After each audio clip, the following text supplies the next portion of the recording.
Hi, TJ Ruth here from the program team at HWDSB with a quick introductory video to our new Learning Math Together resource. Today I'm going to show you how to use the Scope and Sequence feature of the website. So without further delay, let's get started. From the menu bar, select the grade that you teach. As you can see, the Scope and Sequence is a math delivery plan.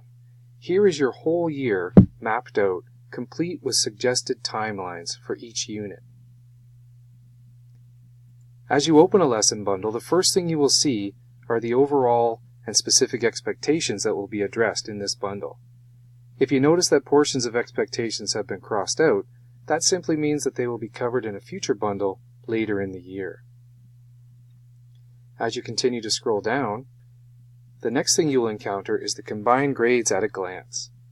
This is a terrific planning tool for educators who teach a combined grade, allowing you to see simultaneously an overview of the scope and sequence for both of the grades that you teach.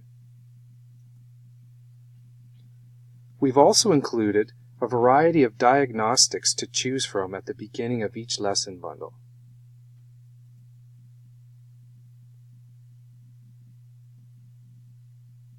Located below the diagnostic link, there are also a selection of formative assessments that could be used throughout the unit.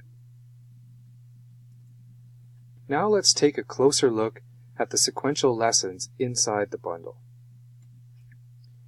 Included in each lesson bundle, there are success criteria connected to the achievement chart that can be used as look-fors to aid in the noticing and naming of skills, models, and strategies in student work. In addition to this, there are suggested resources to support with whole class instruction, small group instruction, or independent practice based on the needs of your classroom. Where possible, links have been embedded to lesson plans, Blackline Masters, as well as online resources and interactive tools.